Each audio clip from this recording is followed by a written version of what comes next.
भागवत गीता के पठन क्रम में आज मैं आपको इसकी आमुख को बताऊंगा। आमुख का मतलब होता है प्रारंभिक या प्रस्तावना, ठीक है।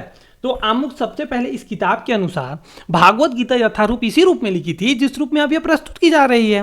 दुर्भाग्यवश जब इसका प्रकाशन हुआ तो मूल पांडुलिपि को छोटा कर दिया गया, जिससे अधिकांश श्लोकों की व्याख्याएं छूट गई थी।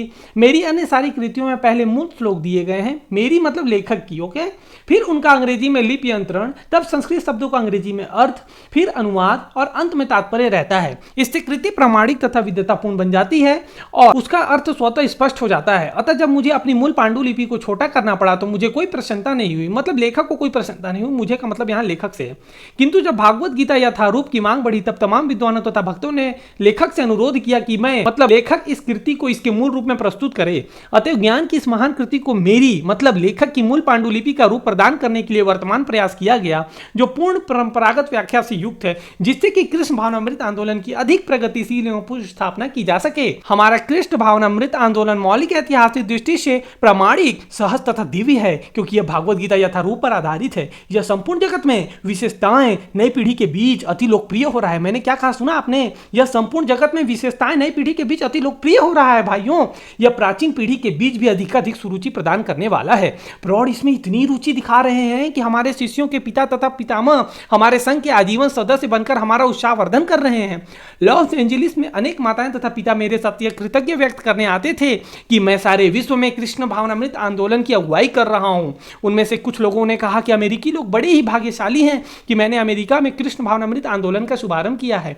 किंतु इस आंदोलन के आदि प्रवर्तक तो स्वयं भगवान श्री कृष्ण हैं, क्योंकि यह आंदोलन बहुत काल पूर्व प्रवर्तित हो चुका था और परंपरा द्वारा यह मानव समाज में चलता आ रहा है। यदि इसका किंचित मात्र श्रेय है तो वह मुझे नहीं है, अपितु मेरे गुरु कृष्ण कृपा श्री मूर्ति ओम विष्णुपाद परमहंस परिवार्जकाचार्य 108 श्री श्रीमद भक्ति सिद्धांत सरस्वती गोस्वामी महाराज प्रभुपाद के कारण है। लेखक कहता है कि यदि इसका कुछ भी श्रेय मुझे है तो बस इतना है कि मैंने बिना किसी मिलावट के भागवत गीता को यथारूप में प्रस्तुत करने का प्रयास किया है। मेरे इस प्रस्तुतिकरण के पूर्व भागवत गीता के जितने भी अंग्रेजी संस्करण निकले हैं उनमें व्यक्तिगत महत्वाकांक्षा को व्यक्त करने के प्रयास दिखते हैं, किंतु भागवत गीता यथारूप प्रस्तुत करते हुए हमारा प्रयास भगवान कृष्ण के संदेश को, मतलब भगवान श्री कृष्ण के जो मिशन है उसको प्रस्तुत करना है। हमारा कार्य तो कृष्ण की इच्छा को प्रस्तुत करना है, न कि किसी राजनीतिज्ञ को, दार्शनिक या वैज्ञानिक की संसारी इच्छा को, क्योंकि इनमें चाहे कितना ही ज्ञान क्यों ना हो, कृष्ण विषय ज्ञान रंच मात्र भी नहीं पाया जाता। जब कृष्ण कहते हैं मन मना भव मद भक्तो मद्याजी मां नमस्कुरु, तो हम तथा कथित पंडितों की तरह यह नहीं कहते हैं कि कृष्ण तथा उनकी अंतरात्मा पृथक पृथक है। हमारे कहने का कोई मतलब नहीं है कि कृष्ण और उनकी आत्मा अलग अलग है। कृष्ण तो परम ब्रह्म है भगवान, कृष्ण तो परम ब्रह्म है और कृष्ण के नाम, उनके रूप, उनके गुणों, उनकी लीलाओं आदि में कोई भी किसी भी प्रकार का अंतर नहीं है। जो व्यक्ति परंपरागत कृष्ण भक्त नहीं है वो क्या जाने, उसके लिए कृष्ण के सर्वोच्च ज्ञान को समझ पाना कठिन है, बिल्कुल कठिन है। सामान्यतः तथा कथित विद्वान राजनीतिक, दार्शनिक तथा स्वामी कृष्ण के समय ज्ञान के बिना भागवत गीता पर भाष्य लिखते समय या तो कृष्ण को उसमें से निकाल फेंकना चाहते हैं या उनको मार डालना चाहते हैं। समझ रहे हैं आप लोग? भागवत गीता का ऐसा अप्रामाणिक भाष्य मायावादी भाष्य कहलाता है और श्री चैतन्य महाप्रभु हमें ऐसे अप्रामाणिक लोगों से सावधान कर गए हैं। वे कहते हैं कि जो भी व्यक्ति भागवत गीता को मायावादी दृष्टि से समझने का प्रयास करता है वह बहुत बड़ी भूल करेगा। ऐसी भूल का दुष्परिणाम यह होगा, पता है क्या होगा? यह होगा कि भागवत गीता के दिग्भ्रमित जिज्ञासु आध्यात्मिक मार्गदर्शन के मार्ग में मोहग्रस्त हो जाएंगे और वे भागवत धाम वापस नहीं जा सकेंगे। भागवत गीता यथारूप को प्रस्तुत करने का एकमात्र उद्देश्य बद्ध जिज्ञासुओं को उस उद्देश्य का मार्गदर्शन कराना है जिसके लिए कृष्ण इस धरा पर ब्रह्मा के एक दिन में एक बार अर्थात प्रत्येक 8 अरब 60 करोड़ वर्ष बाद अवतार लेते हैं। मैंने क्या कहा, फिर से सुनिए। ब्रह्मा के एक दिन में एक बार अर्थात प्रत्येक 8 अरब 60 करोड़ बाद अवतार लेते हैं। 8 अरब 60 करोड़ वर्ष बाद अवतार लेते हैं। आप सोच सकते हैं भागवत गीता में इस उद्देश्य का उल्लेख हुआ है और हमें उसे उसी रूप में ग्रहण कर लेना चाहिए, अन्यथा भागवत गीता तथा उसके वक्ता भगवान कृष्ण को समझने का कोई अर्थ नहीं है। भगवान कृष्ण ने सबसे पहले लाखों वर्ष पूर्व सूर्योदय से भागवत गीता का प्रवचन किया था। हमें इस तथ्य को स्वीकार करना होगा और कृष्ण के प्रमाण की गलत व्याख्या किए बिना भागवत गीता के ऐतिहासिक महत्व को समझना होगा। कृष्ण की इच्छा का संदर्भ दिए बिना भागवत गीता की व्याख्या करना महान अपराध है। इस अपराध से बचने के लिए कृष्ण को भगवान रूप में समझना होगा। जिस तरह से कृष्ण के प्रथम शिष्य अर्जुन ने उन्हें समझा था, जिस तरह कृष्ण के प्रथम शिष्य अर्जुन ने उन्हें समझा था, भागवत गीता का ऐसा ज्ञान वास्तव में बहुत ही लाभप्रद है और जीवन उद्देश्य को पूरा करने में मानव समाज के कल्याण हेतु प्रामाणिक भी होगा।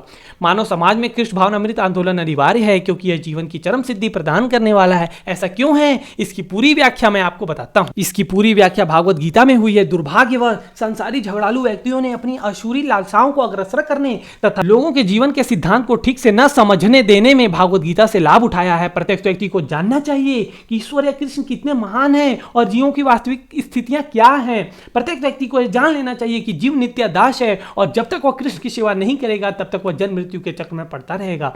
यहां तक कि मायावादी चिंतक को भी इसी चक्र में पड़ना होगा। यह ज्ञान एक महान विज्ञान है। क्या है यह ज्ञान? एक महान विज्ञान है और हर प्राणी को अपने हित के लिए इस ज्ञान को जरूर सुनना चाहिए। इस कलयुग में सामान्य जनता कृष्ण की बहिरंगा शक्ति द्वारा मोहित है और उसे यह भ्रांति है कि भौतिक सुविधाओं की प्रगति से हर व्यक्ति सुखी बन सकेगा।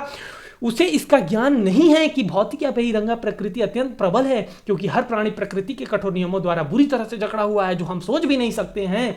सौभाग्यवश जीव भगवान का अंश रूप है अतः उसका सहज कार्य है भगवान की सेवा करना। मोहवश मनुष्य विभिन्न प्रकार से अपनी इंद्रिय तृप्ति करके सुखी बनना चाहता है किंतु इससे वह कभी भी सुखी नहीं हो सकता। अपनी भौतिक इंद्रियों को तुष्ट करने के बजाय उसे भगवान के इंद्रियों को तुष्ट करने का प्रयास करना चाहिए। यही जीवन की सर्वोच्च सिद्धि है। भगवान यही चाहते हैं। क्या चाहते हैं भगवान? आपसे बस यही चाहते हैं और इसी की आपसे अपेक्षा भी रखते हैं। मनुष्य को भागवत गीता के इस केंद्र बिंदु को समझना होगा। हमारा कृष्ण भावनामृत आंदोलन पूरे विश्व को इसी केंद्र बिंदु की शिक्षा देता है। जो भी व्यक्ति भागवत गीता का अध्ययन करके लाभान्वित होना चाहता है वह मेरे कृष्ण भावनामृत आंदोलन की इस संबंध में सहायता प्राप्त कर सकता है। अतः मुझे आशा है कि हम भागवत गीता यथारूप को जिस रूप में प्रस्तुत कर रहा हूं या बता रहा हूं उससे आप लाभ उठाइएगा और यदि एक भी व्यक्ति भागवत भक्त बन सके तो मैं अपने इस वीडियो बनाने के कार्यक्रम को सफल मानूंगा। आपका बहुत बहुत धन्यवाद।